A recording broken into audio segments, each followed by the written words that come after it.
तो दोस्तों आज है अपना सीजन 1 का एपिसोड नंबर 7। तो फाइनली कई दिन बाद आज हमारी मुलाकात हो ही गई। तो देखो आज हम चर्चा करेंगे पोटेंशियल और पोटेंशियल एनर्जी पे। ठीक है, उसके पूर्व मैं आपको फ्लक्स के 2-3 सवाल और करवा देता हूं। वैसे तो हमने लास्ट लेक्चर में भी फ्लक्स पढ़ा था, बट थोड़ी बहुत और चर्चा मेरे को लगता है कि करनी चाहिए। तो मैं आपको 2-3 सवाल करवाऊंगा, उसके पश्चात हम आगे प्रस्थान करेंगे। ठीक है, ये एक सवाल है, सुंदर सा सवाल है, छोटा मोटा क्यूट सा प्यारा सा, जेई में पूछा गया था 2011 में।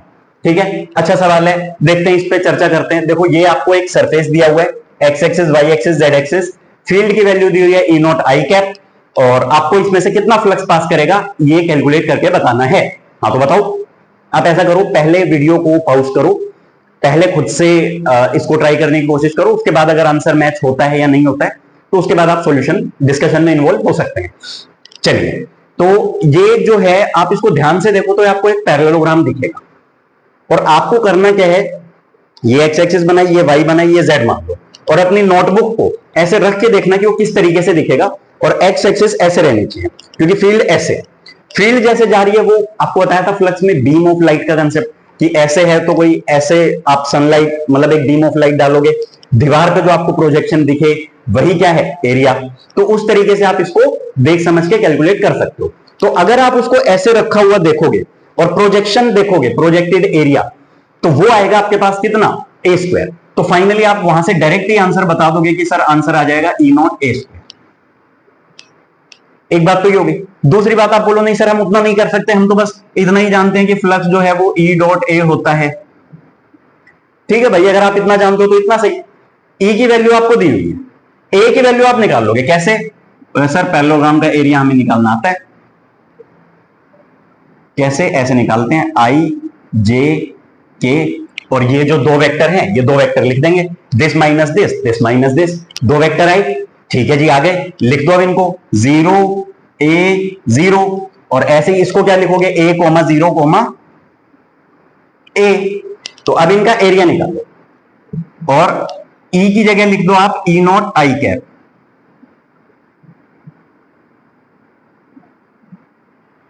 आई कैप का कोफिशिएंट बताओ कितना आएगा, आई कैप का कोफिशिएंट आएगा A square, A square I cap. J का के का कोफिशिएंट कुछ भी है उससे मुझे कोई लेना देना नहीं है, क्योंकि यहां पे जे और के क्या है, 0 है, तो मैं तो आई वाले को आई से मल्टीप्लाई कर दूंगा, आंसर आ जाएगा। तो फाइनली मेरे पास जो आंसर आया वो कितना आया, ई नॉट ए स्क्वायर। खत्म, बस इतना सा सवाल। चलो अब हम चर्चा को थोड़ा और आगे बढ़ाते हैं। देखिए,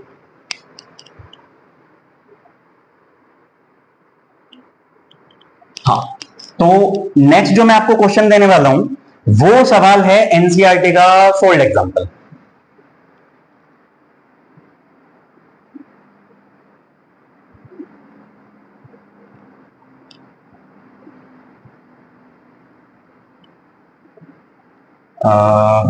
चलो इस बार 3D फिगर ले ही लेते हैं, क्योंकि ये जनरली तो मैं 3D फिगर ले नहीं पाता।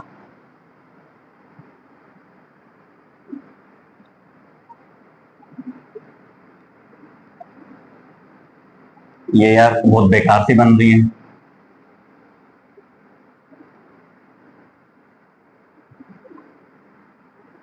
ऐसा करते हैं, हम इसको 3D फिगर ना बना के 2D ही बना लेते हैं। बेकार ड्राइंग का दर्द आप समझ ली, ऐसा समझ लेते हैं।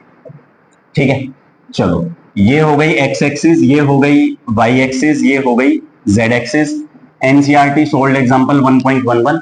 जैसा कि मैंने आपको बताया था, ये सवाल इंपॉर्टेंट है, अच्छा सवाल है। देखो यहां पे आपको क्या है, फील्ड दे रखी है, ये जो है बेसिकली एक क्यूब है जो ऐसे रखा हुआ है, और आपको फील्ड की वैल्यू दी हुई है E is equal to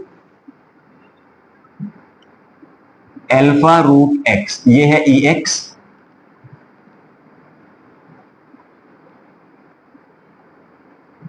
E Y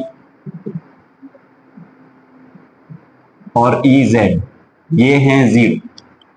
तो यानी कि फील्ड आपकी ऐसे ही है, आपको इसमें से कितना फ्लक्स जाएगा वो कैलकुलेट करना है। ये आपको दे रखा है ए, और ये जो क्यूब है इसकी भी एज लेंथ दी है ए।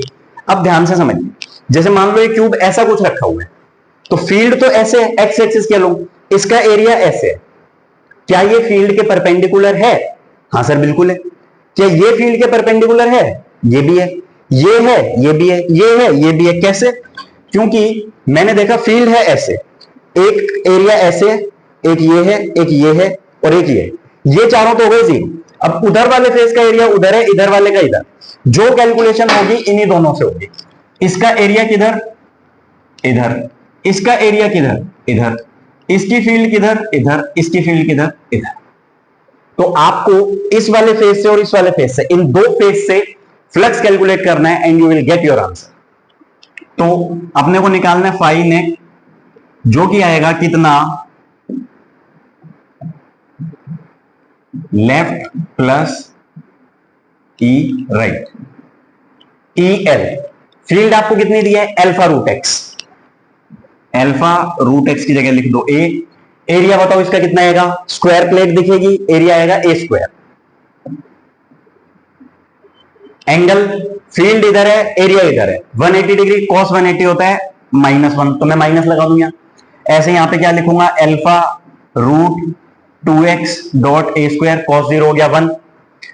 x की जगह आप क्या लिखो? सॉरी, ये तो a दे रखा है, ये वैल्यू आई। तो आप क्या करो? एल्फा a की पावर 5/2 ब्रैकेट रूट 2 -1, ये आपका आ गया फाइनल आंसर। एल्फा की वैल्यू आपको सवाल में दे रखी है 800 और ए की वैल्यू दे रखी है 0.1 मीटर का हो या 10 सेंटीमीटर का हो, बात एक ही है। अब आप वैल्यू डाल के सॉल्व खुद से कर सकते हैं, ठीक है। 1.05 समथिंग कुछ आंसर आएगा, वो जो भी है उससे हमें कोई विशेष लेना देना नहीं। मैं उम्मीद करता हूं ये सवाल आपको समझ आया। अब देखो आगे जो सवाल हम करने वाले हैं वो ये जो नेक्स्ट क्वेश्चन है आपका, ये हालांकि वैसे नीट में तो मुझे लगता नहीं है कि दूर दूर तक भी कोई संभावना है कि आएगा, लेकिन मेंस में संभावना है, थोड़ी बहुत कम है। गोला ही बना देते हैं, इससे काम चला लेंगे। अब आपको सवाल ये दिया हुआ है,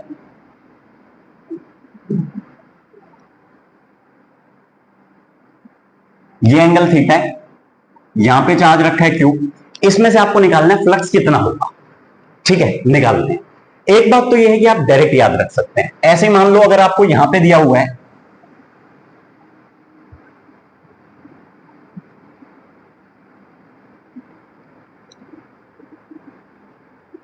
थीटा, तो बताओ इस इतने पोर्शन में से, इतने गोले में से कितना फ्लक्स जाएगा? यहां पे चार्ज रख दिया क्यू, तो कंसेप्ट दोनों सेम हो गए। हाँ सर बिल्कुल हो गए। अब देखो इसमें से जो फ्लक्स जाएगा अगर वो आप कैलकुलेट करो तो एक बात तो ये कि सर हम बायो वाले तो डायरेक्ट याद ही रख लेंगे, हालांकि नीट में सवाल पूछे जाने की संभावना बहुत कम है। तो इसमें से अगर आपको फ्लक्स निकालना है तो मैं बता देता हूं कितना आएगा, 1 minus cos theta by 2 into Q by epsilon. Basically आना कितना चाहिए? जैसे सेम इस केस में भी यही आना चाहिए, ये जो केस, यानी कि इसमें क्या आएगा? फ्लक्स अगर आप निकालोगे तो वो S dash by S into Q by epsilon, ये। तो एस तो आपका क्या है? पूरा 4 पाई आर स्क्वायर, और एस डैश क्या है? ये वाला एरिया। अब ये वाला एरिया आपको अगर आप बोलते हैं तो मैं आपको कैलकुलेट करना सिखा सकता हूं, आप चाहें तो डायरेक्ट याद रख सकते हैं। आई सजेस्ट कि आप डायरेक्ट याद रखें, बट स्टिल मैं जो है आपको बता देता हूं कि ये 1 minus cos theta by 2 derive कैसे हो सकता है, क्योंकि वैसे मैंने आपको सॉलिड एंगल का भी कंसेप्ट नहीं बताया, बट आप बिना उसको भी इसको कर सकते हैं।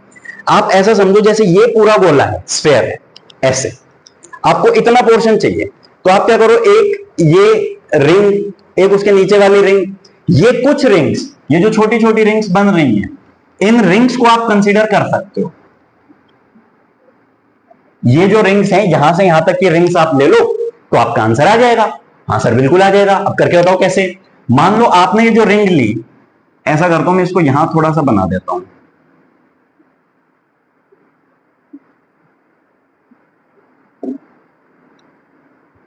ये जो है ये आपका स्मॉल आर रेडियस है किसी भी इंस्टेंट पे। जैसे आप नीचे आते जाएंगे आपका ये रेडियस बढ़ता जाएगा। जैसे अभी ये है स्मॉल आर, व्हाइट पेन से बना देते हैं, थोड़ा हाईलाइट ज्यादा हो जाएगा। ये है आपका रेडियस स्मॉल आर वहां पे, ठीक है। तो ये स्मॉल आर है, ये मान लो आप डी आर है, ऐसा। तो हमने क्या किया, ये एंगल मान लिया अल्फा और ये एंगल मान लिया डी अल्फा। ठीक है जी। अब सर एरिया कैसे निकालेंगे, हम एरिया निकाल लेंगे, सीधी सी बात है, area is equal to integration of D A, और इंटीग्रेशन ऑफ डी ए मतलब क्या करना है आपको, ये होगा 2 pi R into D R, 2 pi R into D R, ये हो गया भाई आपका डी आर। क्या ये D R capital R D theta के बराबर आएगा? हां सर बिल्कुल आएगा, 2 pi R capital R D alpha, sorry theta नहीं अल्फा। अब आप देखो स्मॉल आर और कैपिटल आर का क्या रिलेशन है, क्या मैं ऐसा लिख सकता हूं R sine alpha is equal to small R, value डाल दो, इंटीग्रेट करके आंसर आ जाएगा। ये आपको कहां से कहां तक इंटीग्रेट करना था, बेसिकली 0 से लेके थीटा तक। तो वैल्यू आएगी आपके पास 2 pi R square, sorry capital R square sine alpha D alpha, और वैल्यू 0 से लेके थीटा। अब आप देखो ध्यान से,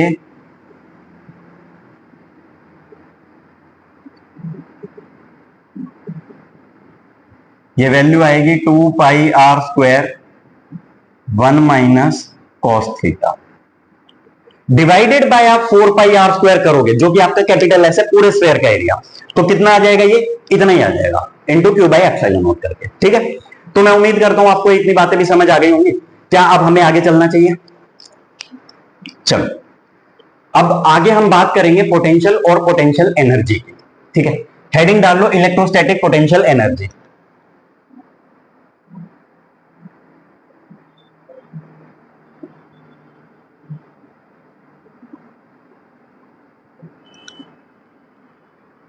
चलो अब इस पे चर्चा करते हैं, समझते हैं इसको प्रेम भाव से, इत्मीनान से। एक बात तो आपको पता है कि जब भी आप कंजर्वेटिव फोर्सेस की बात करते हो तो उनके लिए डिफाइंड होती है हमेशा एक पोटेंशियल एनर्जी, है ना। जैसे मान लो यहां पे एक ऑब्जेक्ट है, आपने यहां से यहां तक उठाया, आपने लिख दिया mgh। ठीक है, यहां से 5000 किलोमीटर तक आपने उठाया तो आप लिखते हो mgh 1 plus H by R, वो फॉर्मूला आप लगाते हो, क्योंकि वहां पे आप देखते हो कि फील्ड वेरी करती है। तो हम क्या करते हैं, हम ये मान के चलते हैं कि उस हिसाब से कैलकुलेशन करेंगे। हम मानते हैं कि जो चार्जेस है वो कंपेरेबल है। जैसे हम प्लेनेट्स के बीच में जब लगाते हैं तो पूरी आर की वैल्यू लेते हैं, मतलब एच अलग कम ज्यादा जो है वो लेते हैं वेरिएशन।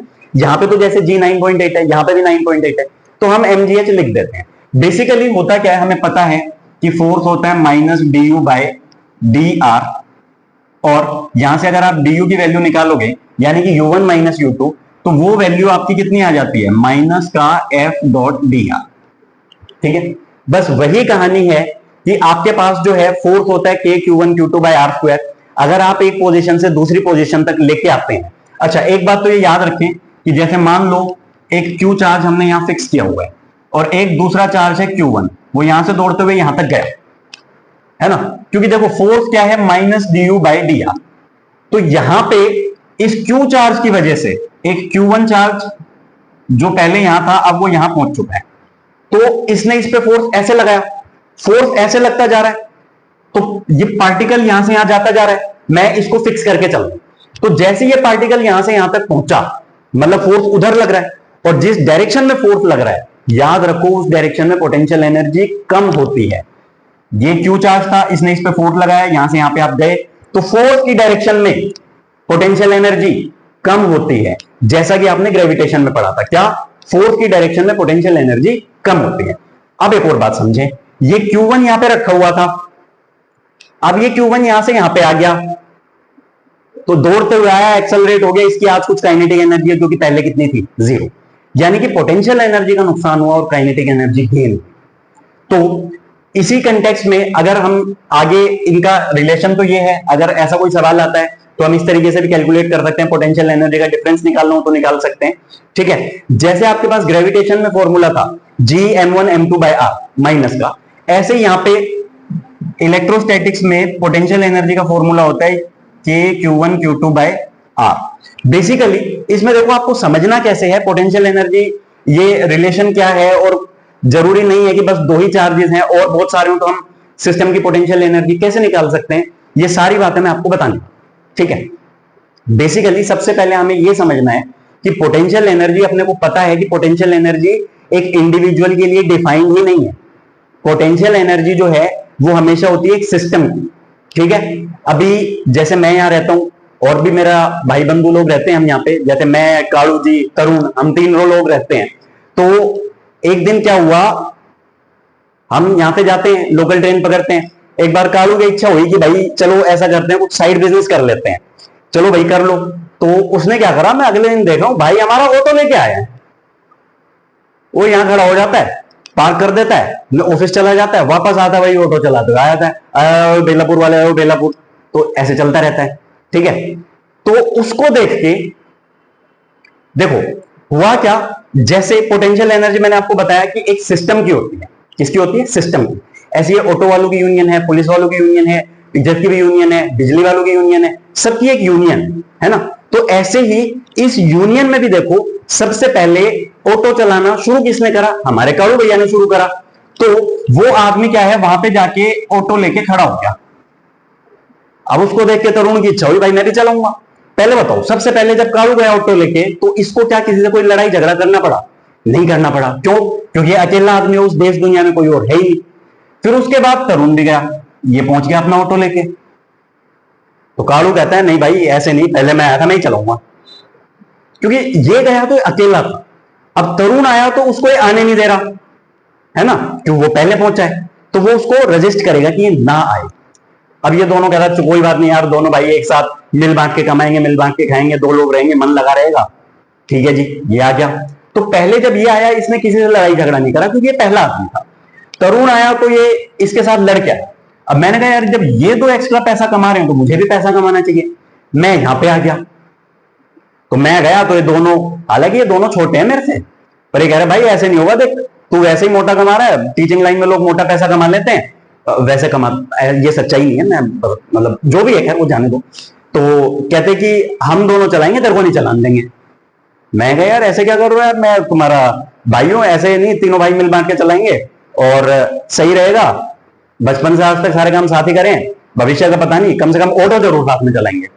तो भाई मैंने भी लड़ झगड़ के थोड़ा भाईचारे में इमोशनल अत्याचार करके 3 लोग हम जुड़ गए हैं। अब देखा पड़ोस में हमारा एक भाई रहता है, वो भी ऑटो लेके आ रहा है। अब ये आएगा तो ये हम तीनों से लड़ेगा, हम तीनों ही से मना कर रहे हैं नहीं नहीं नहीं बिल्कुल नहीं।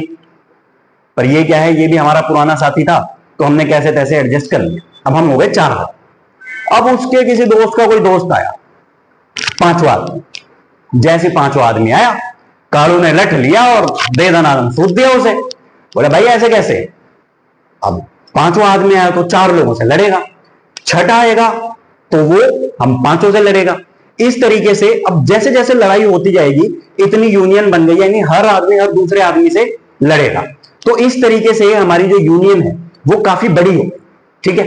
अब यूनियन बड़ी होती गई, तो अब जब हम 8 लोग हो चुके हैं, तो 9वें कैंडिडेट का एंटर करना बहुत मुश्किल है। वहां पे 9वें कैंडिडेट का एंटर करना बहुत मुश्किल है। ठीक है जी सर, बहुत बढ़िया, अति उत्तम, ऐसा ही होगा। 9वें कैंडिडेट का तो एंटर करना बहुत मुश्किल हो ही जाएगा। तो हमने समझ लिया कि ऐसा ऐसा है। अब अगर मान लो जैसे एनसीईआरटी का सोल्ड एग्जांपल है 2.4, आपको बोला हुआ है कि एक स्क्वायर है जिसकी साइड है डी, और ये 4 चार्जेस हैं Q minus Q, Q minus Q, ये ऐसे रखे हुए हैं। बताओ potential energy of the system कितनी होगी? देखो मैं आपको बताता हूं, ये बात ध्यान से सुनना। ये सवाल या तो आपसे कैसे पूछा जा सकता है, find the work done to put together this arrangement, एक ही बात है। Find the potential energy of the system, एक ही बात है। आप दोनों में से कुछ भी सुने, होगा ये वैसे, ठीक है। तो अब आप समझ लो कि जैसे मान लो नाम दे दिया ABCD, ठीक है। अब हम क्या करते हैं, सबसे पहले ए को लेके आओ, work done in bringing plus Q at A। सबसे पहले कौन आया था? सबसे पहले आए थे कालू जी। तो कालू जब आया तो क्या वो किसी से लड़ाई झगड़ा करके आया था? नहीं करके आया। तो वर्क डन कितना हुआ? 0 हो गया। उसके बाद कौन आया? तरुण आया। तो उसके बाद, है ना, ये -2 को लेके जज्बाती ना हो, वैसे प्लस माइनस में डिफरेंस रहेगा। अब मान लो सारे पॉजिटिव ही हैं, अगर मान लो नेगेटिव है तो वर्क डन करने की क्या जरूरत है ना। फिर तो ये देखो, जब हम कुछ केसेस करेंगे तो आप और डिटेल में समझोगे कि प्लस माइनस में एक्चुअल में जो रियल फील का डिफरेंस है वो क्या है। उसके बाद आपने क्या किया? Work done in bringing minus Q at B, B पे ही आया तो माइनस के Q one Q two by R. ठीक है जी, आर नहीं है यहां पे, डी है तो डी लिख लो। सिमिलरली ये प्लस क्यू ले आओ अब एट सी, ये सी पे आया, इससे लड़ा, इससे भी लड़ा, इससे लड़ा कितना, माइनस के Q square by D, plus K Q square by D root two. Again अब आएगा माइनस क्यू एट डी, भाई चौथा आदमी जो आएगा वो इन तीनों से लड़ेगा, तो इससे लड़ा K Q square by D minus का, इससे लड़ा K Q square by D minus का, इससे लड़ा K Q square by D root two plus का, तो माइनस का two K Q square by D plus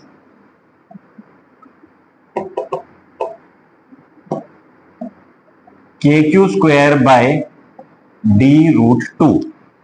इन सबको ऐड कर दो, वही इस सिस्टम की पोटेंशियल एनर्जी। ठीक है, चलो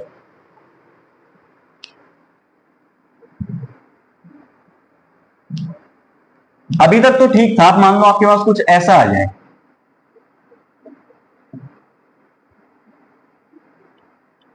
ये है फिगर और ये एक क्यूब है। ये सवाल आई थिंक 1980 में पूछा गया था JEE में।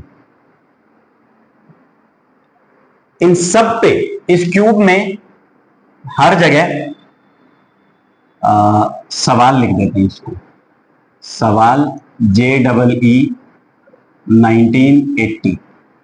देखो ऐसे आपको ना दो सवाल मिलेंगे, एक तो ये कि हर एक वर्टेक्स पे आपने रखा है चार्ज Q, हर एक वर्टेक्स पे चार्ज आपने कितना रखा है Q, और दूसरा क्या है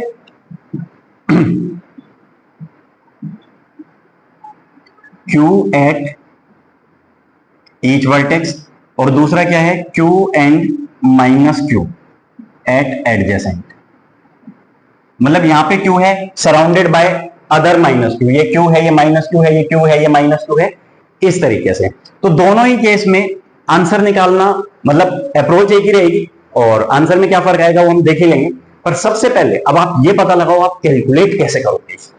ठीक है, कैलकुलेट करो, उसके बाद हम आगे चर्चा करेंगे। ठीक है, 2 मिनट का टाइम लो, कैलकुलेट करो और उसके बाद डिस्कशन में इन्वॉल्व हो जाना। ठीक है, चलो देखते हैं। Q Q Q Q Q Q Q Q, अब देखते हैं। देखो एक सुंदर सी बात बताता हूं मैं आपको।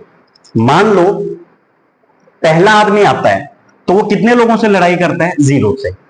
दूसरा आता है वो कितने लोगों से लड़ता है, 1 से। तीसरा आता है वो 2 से लड़ता है, चौथा इससे। मान लो n चार्जेस हैं तो nth चार्ज n-1 लोगों से लड़ेगा। ये है आपकी नंबर ऑफ फाइट, यानी ये आया किसी से नहीं लड़ा, ये आया इससे लड़ा, ये आया इन दोनों से लड़ा, ये आया इन तीनों से लड़ा, इस तरीके से होगा। तो अब आप इनको क्या करो, ऐड कर दो। Number of turns n-1, first और लास्ट का सम n/2, तो कितना आया n-1/2। इतने युद्ध होने चाहिए। क्या बताओ, मैं आपको इतनी बात समझा पाया? बहुत बढ़िया। दूसरी बात आप ऐसे भी समझ सकते हैं कि मान लो यहां पे जितने लोग हैं, एक बात साफ है कि इसने इससे भी लड़ाई करी है, इसने इससे, जो आया पहले अकेले आने से तो सिस्टम बना ही नहीं, पोटेंशियल एनर्जी डिफाइंड ही नहीं। दूसरा आया पहले से लड़ लिया, एक युद्ध हुआ इन दोनों के बीच। तीसरा आया पहले और दूसरे से लड़ा, और पहला और दूसरा पहले ही लड़ चुके थे। यानी कि हर व्यक्ति एक दूसरे से लड़ता है, हर एक चार्ज बाकी सारे चार्जेस से युद्ध कर चुका है। तो अगर n चार्जेस हैं, अगर आपको मैथमेटिक्स का थोड़ा बहुत आइडिया है तो आप कह सकते हो nc2, इनके दो के जितने ग्रुप बनेंगे वही इनका युद्ध था। तो nc2 मतलब n-1, बस डायरेक्टली लिख दूं क्या यार मैं, फैक्टोरियल छोड़ो, n-1/2 ही आता है ये। तो अब इस केस में आप सबसे पहले ये देखो कि ये जो युद्ध होने हैं, ये कितने युद्ध होने हैं, कितने होने हैं भाई। 8c2 की वैल्यू निकाल लूंगा मैं, कितनी आएगी 7 × 8/2, यानी n-1/2, तो ये वैल्यू आ गई जी 28 युद्ध होंगे, इतना अपने को पता है। अब आप ऐसा नहीं करोगे इसमें कि पहले एक को लाए, दूसरे को लाए, तीसरे को लाए, कैलकुलेशन बहुत बड़ी हो जाएगी, टाइम भी बहुत लगेगा। तो उसके लिए आप डायरेक्टली उसको किस तरीके से कर सकते हो मैं आपको वो बता। देखो आपको करना क्या है, ये है इससे लड़ रहा है, इससे लड़ रहा है, ऐसे ये वाला जो है इससे लड़ रहा है, यानी ये जो एजेस वाले हैं युद्ध, पहले आप ये देखो 1 2 3 4 5 6 7 8 9 10 11 12 युद्ध तो ये हो जाएंगे 12 के क्यू स्क्वायर बाई डी हो गए। अब आप फेस डायगोनल देखो, वो भी सब लोग लड़ेंगे, 6 फेस है तो 12 फेस डायगोनल, 12 के Q square by D root 2।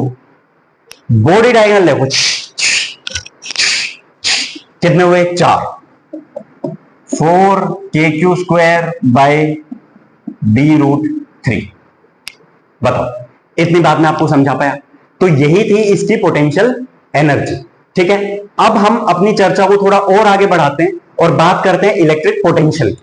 ठीक है, चलो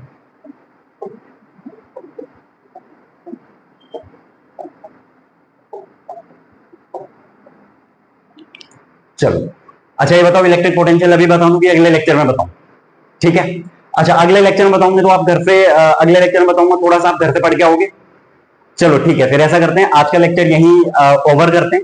आप नेक्स्ट लेक्चर में थोड़ा बहुत ग्रेविटेशनल पोटेंशियल रिवाइज करके आना, हम उससे इसको रिलेट करेंगे और ये पोटेंशियल पढ़ने के बाद डाइपोल पे चर्चा करेंगे, रिलेशन देखेंगे फील्ड और पोटेंशियल का, कुछ सवाल करेंगे और फिर आगे प्रस्थान करेंगे। चलो ठीक है, मिलते हैं नेक्स्ट लेक्चर में।